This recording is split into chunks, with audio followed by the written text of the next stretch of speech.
Captain Doyan stood at the massive window of the diplomatic station and stared at the stars beyond. His reflection showed a tired man in a crisp uniform, but his eyes held excitement. Behind him, his team prepared for the most important meeting in human history. "Captain, they're ready for us," Hana said softly. She was the team's xenobiologist, the person who studied alien life. Her hands clutched her datapad tightly. Next to her stood Taiyang, their security officer. He looked calm, but Diane noticed his hand stayed close to his weapon. The doors opened with a hiss.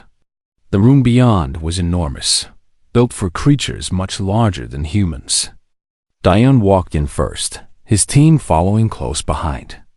Around a curved table sat representatives from dozens of alien species.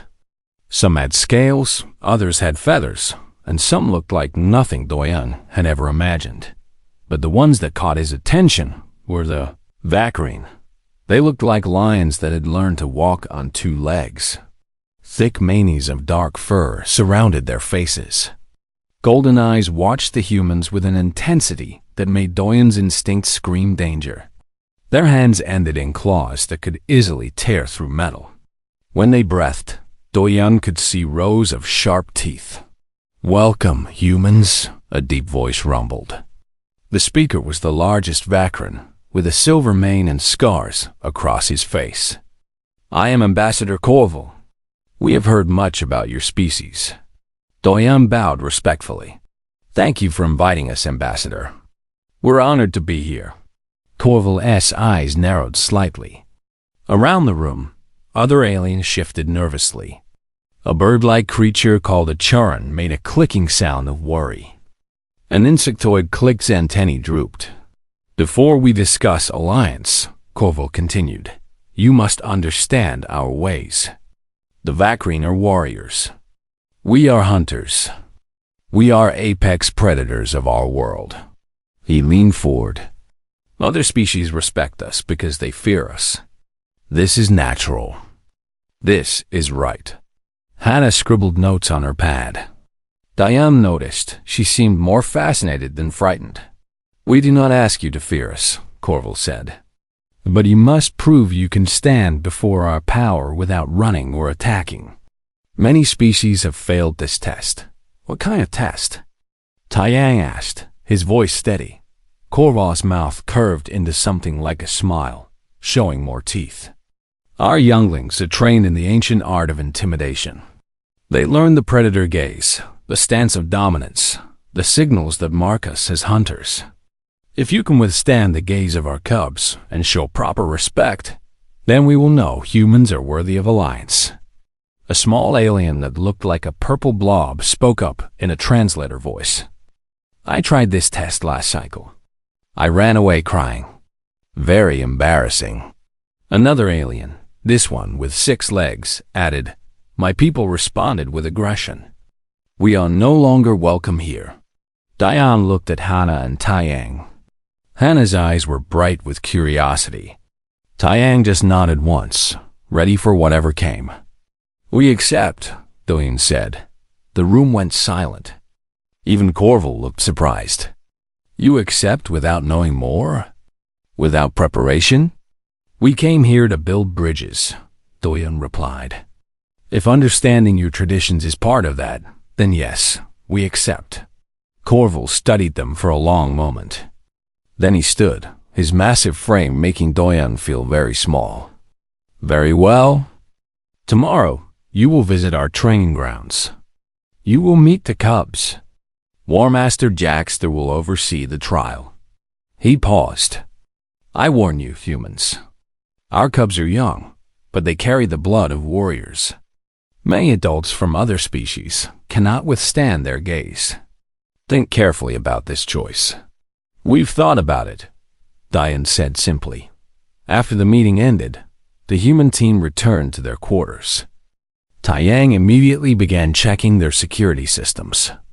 Hannah pulled up every piece of information she could find about Vacrine biology. "Look at this," Hannah said, showing her screen to Doyan. "The Vacrine predator gaze isn't just visual. They release pheromones that trigger fear responses in prey species. It's biological warfare, basically. Can it affect humans? Doyen asked. Unknown. We've never been exposed to it. Hannah bit her lip.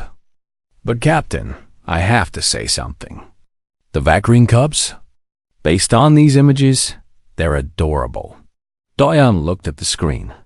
The images showed young Vacrine with oversized paws, fluffy manes, and big golden eyes. They did look remarkably like lion cubs from Earth. They look like they'd be soft, Hannah continued. I really want to touch one. Taiyang snorted from across the room. Doctor, we're supposed to be intimidated by them, not want to pet them. I can't help it, Hannah said defensively. Look at those little faces. Doyen smiled. Humans had a strange relationship with predators. On Earth, they had taken wolves and turned them into dogs. They kept cats as companions.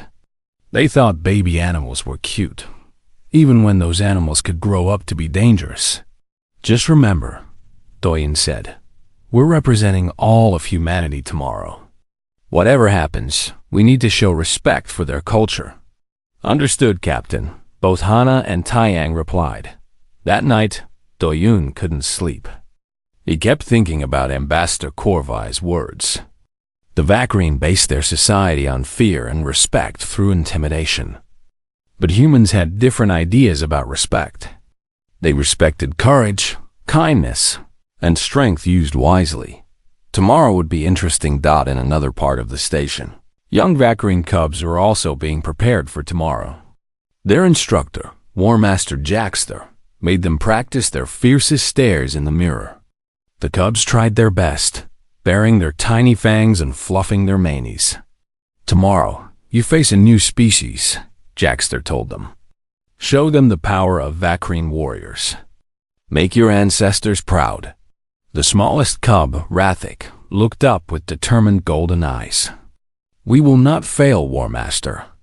But neither the cubs nor the humans knew what would really happen when they met. Sometimes, the universe has a sense of humor about these things. The training grounds were nothing like Doyen expected. He had imagined something military, harsh, all metal and stone. Instead, the Vacrine facility looked like a mix between a school and a combat arena. Open spaces for running, climbing structures that reached toward the high ceiling, and practice weapons sized for small hands or paws. Doyen corrected himself mentally. Ambassador Corval led the human team through the facility. Other Vacrine adults watched them pass, their golden eyes tracking every movement. Some of the younger Vacrine warriors showed their teeth slightly. It wasn't quite a threat, but it wasn't friendly either. Our younglings train from age 4, Corval explained as they walked.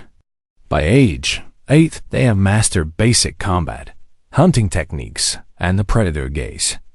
By age 12, they can intimidate most species without even trying. Impressive, Hannah said, and she meant it. She kept looking around, taking in everything. How do you teach them the predator gaze? Is it instinctive or learned? Both, Corval replied. He seemed pleased by her interest. The biology is natural. Every Vacrine is born with it. But controlling it, perfecting it, that requires training. They entered a large open room. At the far end, 5 small figures stood in a line. Even from a distance, Doyen could see they were trying very hard to look fierce. Their little faces were scrunched up in concentration, tiny claws extended. A massive Vacrine with a darker mane and ceremonial armor approached them. His scarred face could have been carved from stone. I am War Master Jackster, he announced, his voice like grinding rocks. I train our warriors from youth to adulthood. These 5 cubs represent the future of our people. He gestured to the cubs, who stood straighter at the mention. Rathik, Sevra, Karan, Talon, and Morak. Today, they will demonstrate what they have learned. Doyen studied the cubs. Rathik was the smallest, with a reddish tint to his mane. Sevra and Karan looked like siblings, both with golden fur. Talon was the tallest, already showing the build of a future warrior. Morak was the fluffiest, his mane sticking out in all directions. Before the trial, Corval said, "You will observe our methods. Other species are present to witness." Diane noticed them now. A group of Churans huddled together in one corner, their feathers puffed up nervously. Several clicked stood on a raised platform, their antennae twitching. A few other species Doyen didn't recognize watched from safe distances. "Cubs, begin!" Jaxter commanded. The 5 young Vacrine turned to face the gathered aliens. Little Rathik went first. He took a deep breath, and suddenly his entire demeanor changed. His eyes locked onto a Churan representative. His small body tensed like a coiled spring. A low sound rumbled from his chest, too deep for such a small creature. The Churan stumbled backward, wings flapping in panic. Its translator squawked, "Predator! Predator! Too scary!" Hannah leaned toward Doyen and whispered, "Did you see that?" His pupils dilated in a specific pattern. "And I'm detecting chemical changes in the air." The pheromones Corval mentioned. "Doctor," Taiyang said quietly, "is now really the time for scientific observation? When else would I do it?" Hana replied, her eyes glued to the cubs. Next, Severa and Karan worked together. They moved in sync, circling a clicked observer. Their movements were coordinated, predatory, like they had practiced this 100 times. The clicked's legs trembled. Its antennae went completely flat against its head. "Excellent form," Jaxter praised. "Talon, your turn." Talon stepped forward and locked eyes with one of the purple blob aliens. The alien immediately began quivering and making distressed noises. It rolled away as fast as it could, leaving a trail of something slimy behind. Finally, little Morak approached a reptilian alien. Despite his fluffy appearance, Morak's gaze was intense. The reptilian's scales changed color from green to pale yellow. It bowed its head in submission. "Good," Jaxter said. "All of you show proper technique." He turned to Ambassador Corval. "They are ready." Corval nodded, then looked at the human team.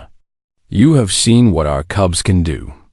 Other species, some of them powerful warriors themselves, cannot withstand this. Are you certain you wish to proceed?" Diane felt Hana practically vibrating with excitement beside him. Taiyang remained calm as always, but Doyen saw the slight smile on his face. His security officer looked amused, not afraid. "We're certain," Doyen said. "Very well." Colville gestured to Jaxter. "Prepare the cubs for the trial." Jaxter gathered the 5 younglings around him. He spoke to them in the Vacrine language, his tone serious and commanding.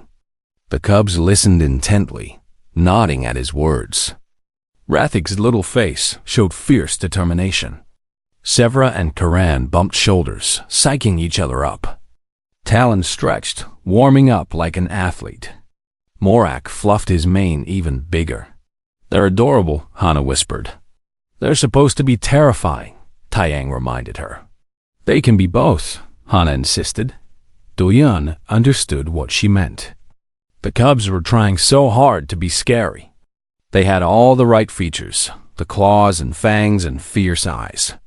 But they were still children, still young, still learning. On Earth, humans had evolved alongside predators.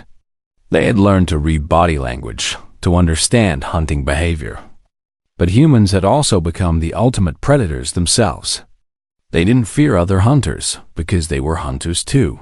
More than that, humans had a strange quirk in their evolution. They found young creatures cute. Even young predators. Maybe especially young predators. Something about the big eyes, the clumsy movements, the way babies of any species seemed so earnest in everything they did. "Ambassador," Diane said suddenly, "may I ask a question before we begin?" Corval looked surprised but nodded. "Speak. What happens if we don't react with fear or aggression?"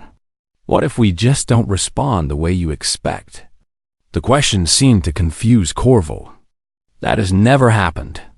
All species respond to predator signals. It is biology, not choice. But what if? Diane pressed. Jaxter snorted. Impossible. You are smaller than us, weaker. You have no fangs, no claws. Your biology will respond to ours. This is natural law. Hana made a small noise that might have been a laugh. Taiyang's smile grew slightly wider. Doyen just nodded. I see. Then let's begin. Corval and Jaxter exchanged glances. Something in the humans' confidence seemed to unsettle them. But they had committed to this trial. Cubs, Jaxter called. Take your positions. The 5 young Vacrine lined up, facing the 3 humans. They were trying so hard to look fierce, standing tall, claws out, little faces scrunched in concentration. When I give the signal, Jaxter instructed, show these humans the power of Vacrine warriors. Do not hold back. Give them your fiercest gaze. The cubs nodded solemnly around the room. Other aliens backed away further. Some covered their eyes. The churns huddled together, making worried sounds. Jaxter raised his hand. Begin. What happened next would change Vacrine training forever. Little Rathik stepped forward first. He was the smallest of the cubs, but also the most determined. His golden eyes fixed on Captain Dayan. He took a deep breath, puffed out his small chest, and let out what was meant to be a terrifying growl. To be fair, it was a good growl for someone so young. His little fangs showed clearly. His mane fluffed up, making him look slightly bigger. His eyes dilated in that special Vacrine way, and the pheromones began to release into the air. All around the room, aliens reacted. The churns made panicked sounds. A few clicked, backed away. Even some of the adult Vacrine watching seemed impressed by the cubs' technique. Doyen looked down at Rathik. The cubs stared up at him with intense focus, maintaining the predator gaze, doing everything right according to his training. And Doyen smiled. Not a nervous smile. Not a scared smile. A genuine, warm smile. You know, Doyen said, his voice gentle, you remind me of my nephew's cat back home. He makes that exact same face when he's trying to be tough. Rathik blinked. That wasn't supposed to happen. The prey was supposed to be scared or angry, not amused. The cub tried harder. He growled louder, stepped closer, added a little head shake that Jaxter had taught him. His claws extended fully, tiny but sharp. Oh, that's a good effort, Doyen continued, still smiling. Very impressive technique. How long have you been training? Rathik's fierce expression wavered. His little brow furrowed in confusion. This wasn't going right at all. J.X. Thor's voice cut through the air. Rathik, maintain focus. Severa, Karan, assist. The 2 siblings moved immediately. They had practiced this combination many times. Severa circled to the left while Karan went right. They approached Hana, who stood perfectly still watching them. This was advanced tactics. 2 predators, working together, surrounding their target. The pheromones from both cubs combined, doubling the biological effect. Their movements were synchronized. Perfect predator behavior. Hana watched them circle her. Her eyes tracked their movements with intense interest. When they were in position, both cubs locked their gazes on her and released their most powerful intimidation display. Hana's response was not what anyone expected. Oh my goodness, she breathed, and dropped to her knees. Look at you two. Perfect synchronized movement. And your pupils, the dilation pattern is identical. Are you twins? You must be twins. She pulled out her datapad, completely ignoring the fact that 2 predators were trying to scare her. The pheromone release is fascinating. I'm detecting at least 3 different chemical compounds. And your posture, the muscle tension, it's textbook predator behavior. Sevra and Karan exchanged confused looks. The human female was talking very fast and seemed excited, not scared. Was this normal? Karan tried intensifying his growl. Sevra added a hiss for good measure. Yes, excellent vocalization. Hannah said enthusiastically. The frequency is perfect for triggering fear responses in most species. Can you do it again? I want to record it properly. From across the room, a churn whispered to its companion. Is the human broken? Why is she not running? The two cubs looked at each other, then at Jackster. Their War Master made a gesture that meant continue. So they did, even though this wasn't working at all like it was supposed to. Meanwhile, Talon and Morak approached Taiyang. Talon was taller and used this to his advantage, standing on his toes to seem even bigger. Morak's fluffy mane was enormous, puffed to maximum size. Taiyang stood at attention, hands behind his back, watching them approach. His expression was calm, almost bored. The two cubs planted themselves in front of him. Talon struck his fiercest pose, one he had practiced for months. Morak bared all his teeth, letting out a rumbling growl that echoed in his small chest. Taiyang tilted his head slightly, studying them. Then he spoke, his voice carrying the tone of a professional instructor. Not bad, he said, but you need to widen your stance. See, like this. He demonstrated, shifting his feet apart. Lower center of gravity gives you better balance. If someone challenges you, you won't be easily pushed over. Talon and Morak stared at him.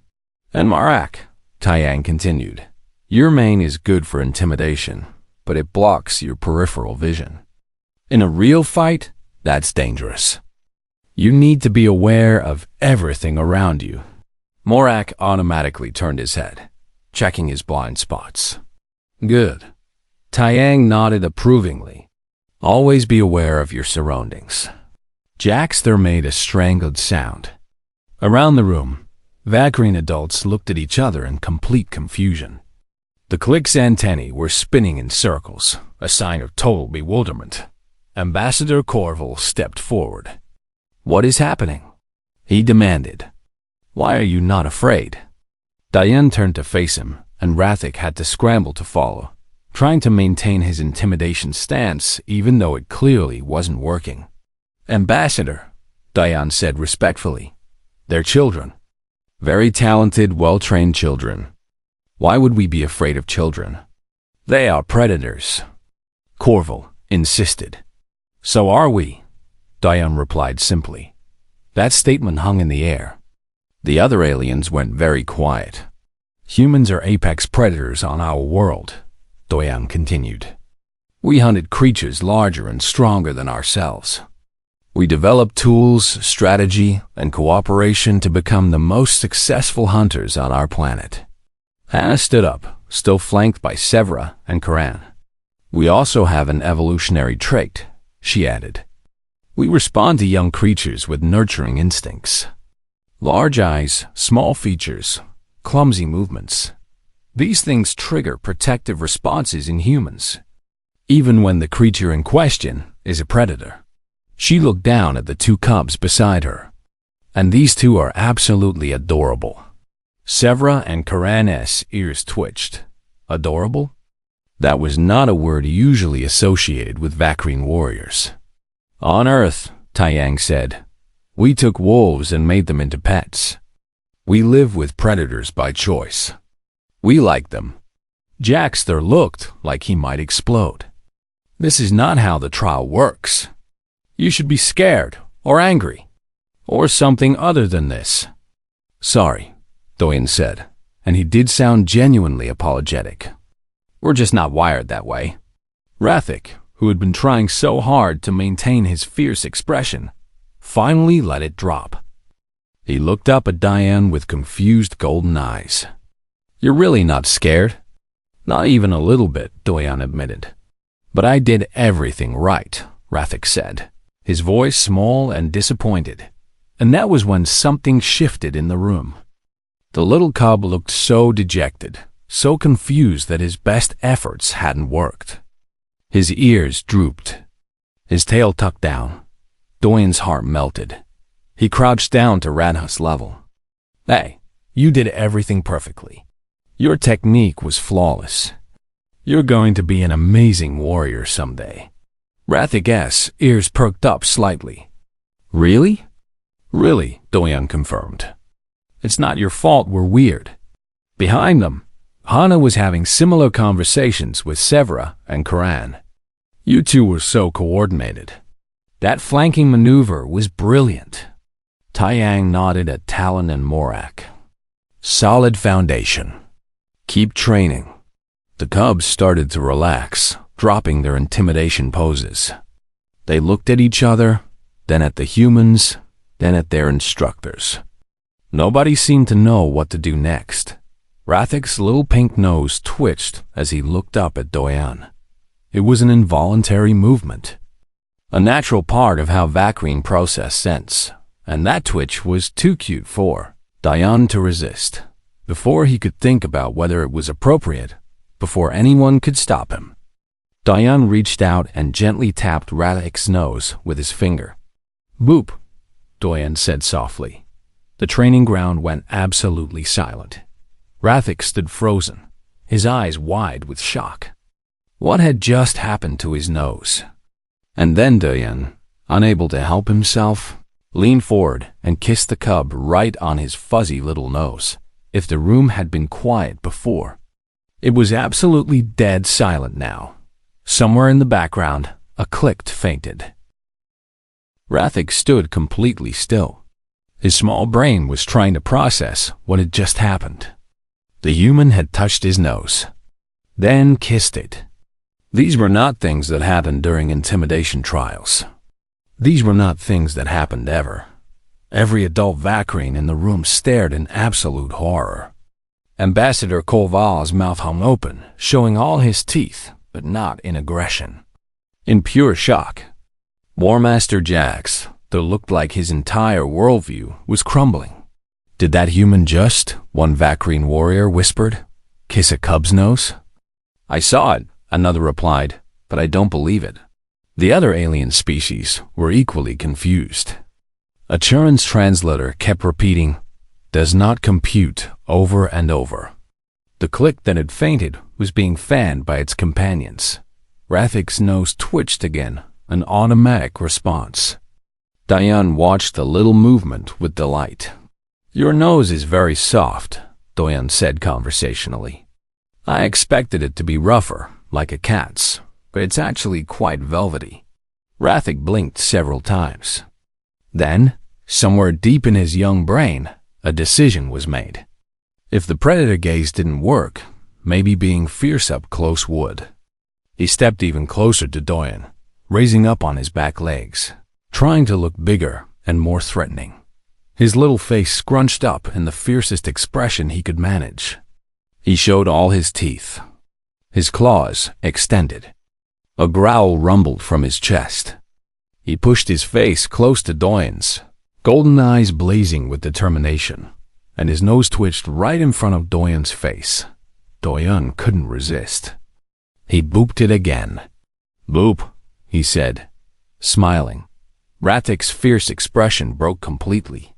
He looked so confused, so utterly bewildered, that Doyen's heart swelled with affection. Without thinking about protocol or diplomacy or anything else, he reached out and gently scratched behind Rathik's ears. The cub's eyes went wide. Then, to everyone's absolute shock, a sound came from his throat. Not a growl, not a snarl, a purr. Rathik was purring. "No," Jaxter said weakly. "No, that's not supposed to happen." But it was happening. Rathik leaned into Doyen's hand, the purr growing louder. His little tail, which had been lashing in agitation, now swayed contentedly. Hana watched this happen and felt her own resolve crumble. "Oh, forget protocol," she muttered, and immediately reached for Severa and Karan. "What are you doing?" Severa squeaked as Hana pulled her close. "Giving you the affection you clearly deserve," Hana replied, and kissed Severa right on her pink nose. Then she did the same to Karan, who made a startled chirping sound. "Your noses are so cute," Hannah said, scratching under both cubs' chins. "And your fur is incredibly soft. What's your grooming routine?" The texture suggests regular care, but natural oils are still present, indicating excellent health. She was petting them while analyzing their fur quality. Both cubs stood frozen for a moment. Then, like Rathik, they began to purr. Hannah squealed with delight. "They purr. Captain, they purr just like Earth cats." "I noticed," Doyen said, now cradling Rathik like a baby. The small cub had completely given up on being fierce and was now kneading Doyen's uniform with his paws. Purring so loud everyone could hear it, Taiyang watched his captain and the chief scientist completely abandon their professional demeanor. He prided himself on maintaining discipline. He was a security officer. He had standards. Then Morak looked up at him with those big golden eyes, fluffy mane sticking out everywhere, and made a small questioning sound. Taiyang's standards lasted about 5 more seconds. "Come here," he said, and picked up Morak with practiced ease. The cub was heavier than expected, all muscle under that fluff, but Taiyang had carried heavier things in training.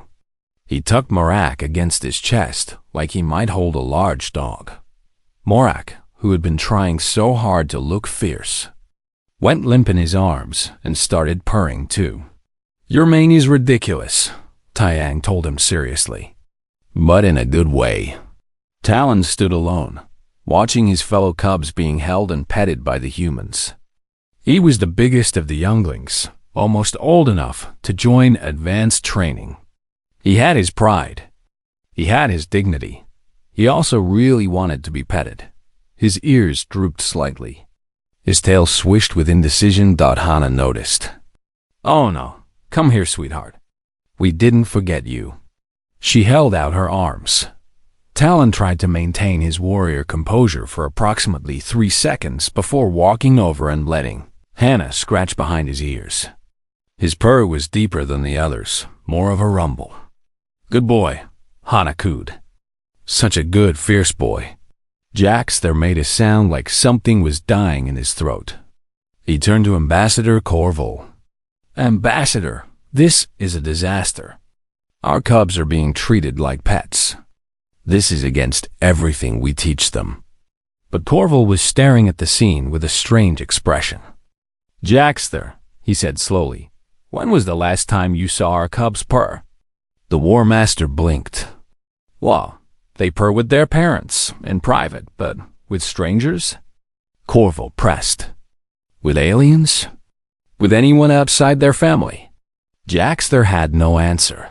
"They feel safe," Corval said, wonder in his voice. "They feel safe enough with these humans to purr." Around the room, other Vacrine adults were coming to the same realization. Cubs didn't purr unless they felt completely secure. It was a vulnerability, a show of trust. These tiny warriors had dropped all their defenses in minutes. Doyen stood up, still cradling Rathik. "Ambassador, I think we need to talk about what respect actually means." Corval nodded slowly. "I believe you are correct. Not all species respond to intimidation the same way," Doyen continued. "Some of us see strength differently. We respect courage, yes, but also kindness, wisdom, the ability to be gentle when you could be fierce." Rathik yawned, showing his tiny fangs, then snuggled closer to Diane. The captain automatically adjusted his hold to make the cub more comfortable. "Your cubs did everything right," Doyen said. "Their training is excellent. But humans see things differently. When we look at them, we don't see threats. We see children learning to be strong. And that makes us want to help them, not fear them." Severa had fallen asleep in Hannah's arms, purring softly. Karan was playing with Hannah's hair, fascinated by its different texture. Morak had turned into a puddle of contentment in Taiyang's arms. Talon was showing Hannah his claws, proud of how sharp they were, while she praised each one. On Earth, Taiyang added, the strongest predators know when to fight and when to show mercy. A warrior who only knows how to be fierce is not truly strong. Jax's expression shifted. He looked at his cubs, seeing them happy and content with the humans. You mean to say that refusing to respond to intimidation is its own form of strength? Exactly, Doyen confirmed. A young Vekrine warrior spoke up from the watching crowd. But if we cannot intimidate humans, how do we work with them? The same way you'd work with any partner, Hannah said, still petting Talon. With respect, communication, and trust. You don't need to scare us to work with us. Ambassador Corval stepped forward. He looked at each of his people's cubs being held by humans. Then he looked at Doyen, Hannah, and Taiyang. A decision formed in his eyes. This trial is over, he announced. But not because the humans failed. Every Vakrine in the room stood at attention. They passed, Corval continued, by showing us a truth we had forgotten. Strength comes in many forms. The humans did not fear our cubs because they did not need to. They saw them not as threats, but as younglings worthy of care and respect. He walked over to Doyen. Captain, you have taught us something valuable today. We all learned something, Doyen replied diplomatically. Rathik chose that moment to wake up, blinking sleepily. He looked around, realized he was still in Doyen's arms, and seemed completely fine with this. His little paw patted Doyen's chest. Can I keep him? The cub asked seriously. The room erupted in surprised laughter from multiple species. Even Jaxter cracked a smile. 1 week later, the Galactic Coalition Council chambers were packed with representatives from every member species. Word had spread quickly about what happened at the Vakrine training grounds. Everyone wanted to see what would come next. Ambassador Corval stood at the center podium, his silver mane gleaming under the lights. Captain Doyen and his team sat in the human delegation area, looking calm despite all the attention. This emergency session, Corval began, was called to discuss the results of the human integration trial. He paused, letting that sink in. The results were not what we expected. A nervous murmur ran through the crowd. A Churin representative raised a wing. Did the humans fail? Will they be rejected from the coalition? They did not fail, Corval said firmly. Rather, they succeeded in a way that challenges our understanding of strength and respect. He gestured to a large screen, which lit up with video footage from the training ground. The entire assembly watched in silence as the events played out. The cubs attempting intimidation. The humans responding with affection. The nose kisses. The purring, when Rathik asked, "Can I keep him?" Multiple species in the chamber made sounds of surprise and amusement. As you can see, Corval continued, the humans did not respond with fear or aggression. They responded with something we did not anticipate, compassion.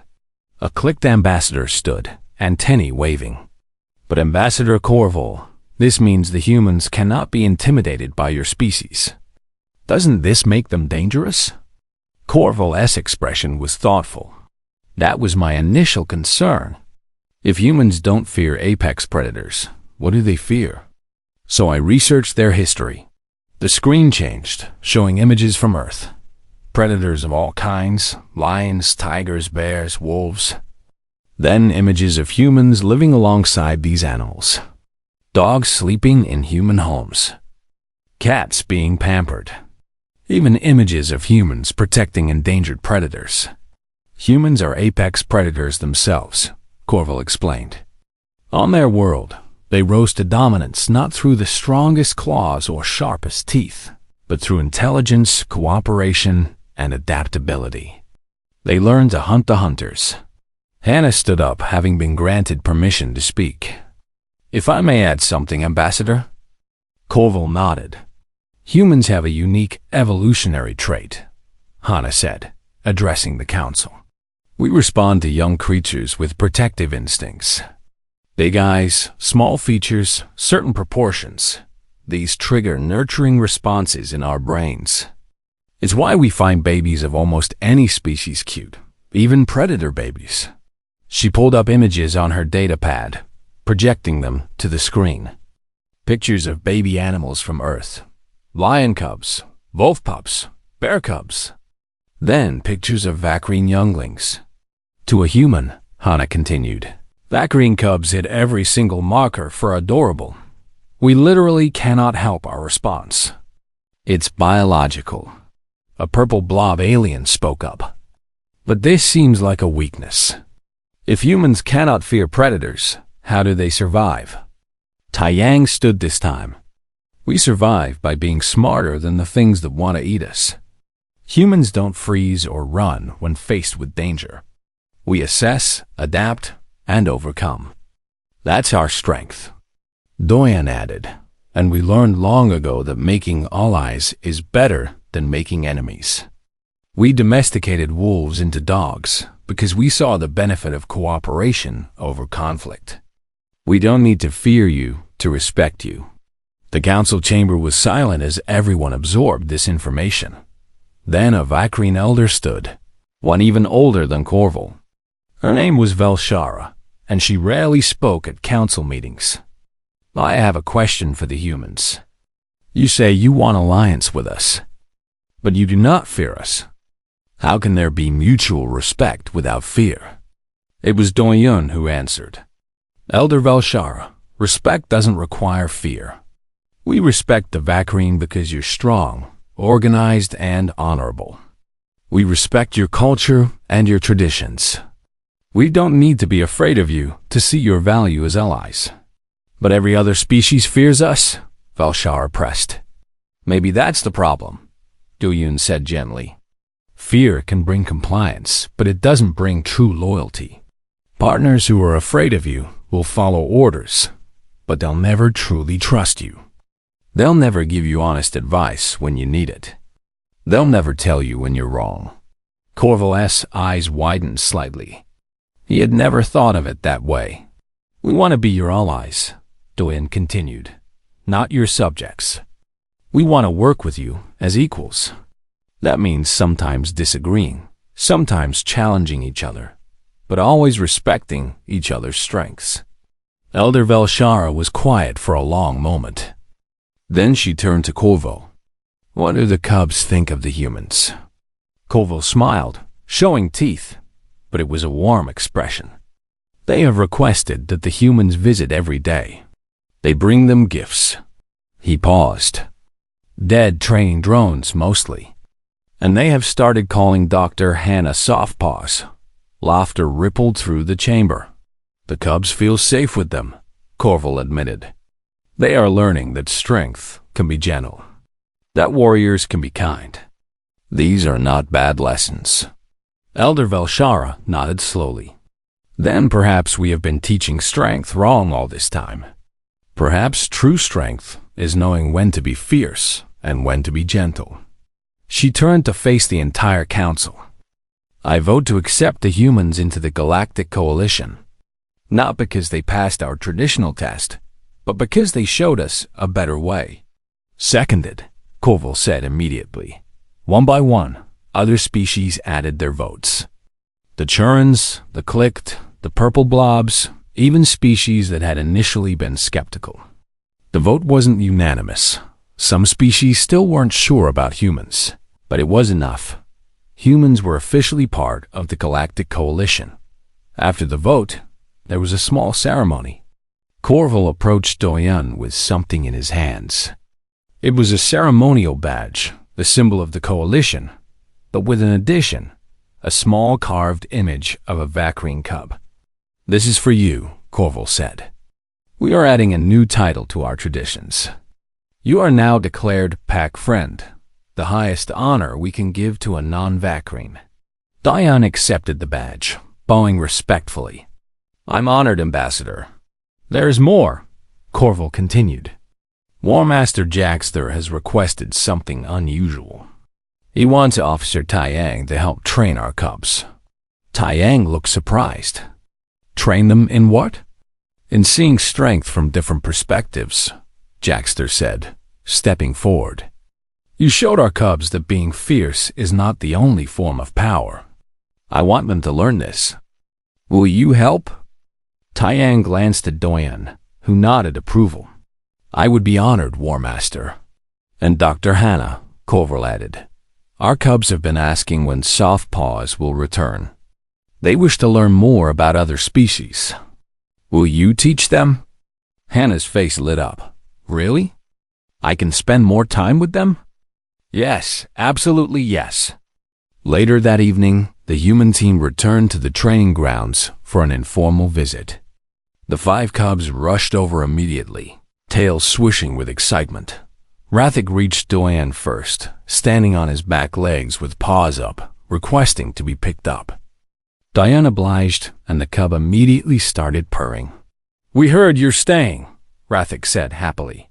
Does this mean more nose kisses? Probably, Doyen admitted with a smile. Severa and Karan flanked Hana, both talking at once about things they wanted to learn. Talon showed Taiyang a new move he'd been practicing. Morak was busy showing off his extra fluffy mane, which he'd groomed specially for the occasion. Jackster watched from the side, and for the first time, he looked pleased. They are learning, he said to Ambassador Corval, who had come to observe. Not just combat skills, but wisdom. Because of the humans, Corval agreed. Yes, Jackster nodded. They show us that being a warrior is not just about being feared. It is about being strong enough to protect those who need protection. To be fierce when necessary, but gentle when possible. Across the training ground, Hana had gathered all 5 cubs around her. She was explaining something about earth animals, and they listened with rapt attention. And that's why dogs are called man's best friend, she was saying. Because humans and wolves formed a partnership thousands of years ago. Wolves became dogs, and together, we were stronger than apart. Could we be friends like that? Karan asked. Humans and Vakrine? We already are, Hana replied, booping her nose. That's what today was all about. 3 months later, word spread through the galaxy about the Human-Vakrine alliance. But that wasn't all that spread. Stories began circulating about human exchange students arriving at the Coalition Station. The Vakrine cubs had warned their instructors. The adult humans are unusual, Rathik said seriously. But wait until you meet their younglings. And he was right. Human children arrived with their families, curious, energetic, fearless, and with an uncanny ability to befriend every species they met. They played games with clicked larvae, sang songs with churn hatchlings, and somehow convinced adult Vakrine warriors to play hide-and-seek. Warmster Jackster, battle-hardened veteran of countless conflicts, was discovered by Ambassador Corval sitting on the floor, surrounded by 3 human toddlers who had decided his mane was perfect for braiding. Do not speak of this, Jackster said with as much dignity as he could manage. Too late, Corval replied, taking a photo. This is going in the Coalition archives. But he said it with warmth, not mockery, because the humans had taught them all something important. Strength comes in many forms. Sometimes it roars. Sometimes it whispers. And sometimes it kisses noses and ruins intimidation attempts. And the galaxy was better for it.